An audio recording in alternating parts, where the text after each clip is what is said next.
Karena boleh jadi bahwa adalah terjadi demikian janji itu diikatkan atas beberapa sebab dan syarat yang memilih oleh Allah Ta'ala yang maha benar dengan mengetahui syarat dan sebab tersebut tanpa diketahui oleh si hamba.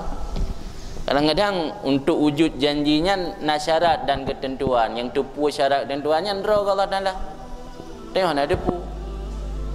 Di karena tengok nak depu mahana terwujudkan syarat dan sebabnya karena faktor ketidaktahuan kita tengok.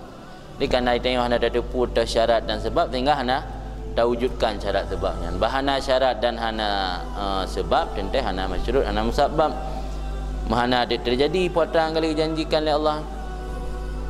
Termasuk masa dijanjikan lagi dalam hadis atau janjikan dalam ayat mitanya orang kahwin akan ke pemudah rezeki masa umpama haji. Nya dalam kahwin kalimang tu ngawin sapu na jelas.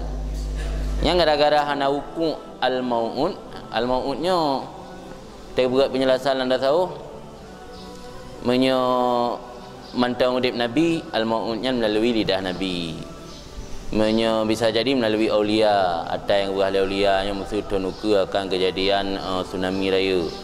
Yang ulun-ulun bersiap di negeri bandanya ke hana. Aulia kata pegabeh lem. Hana aulia dan hana Nabi al-mautnya melalui ayat atau hadis. Kalau lah ayat dan hadis dijanjikan dia kurang yang kamu kahwin sehingga hang bi takut kefakir kan akan mudah rezeki, atau orang yang pu baca waqiah mesti akan mudah rezeki. Tengok kahit dah baca mulai gelasal lah tujuh hana go. Yang bereje ke purakan gara-gara hana hukum hana terjadi atau yang dijanjikannya nyan hanggebi membuat tanya ragu terhadap kebenaran janji Allah.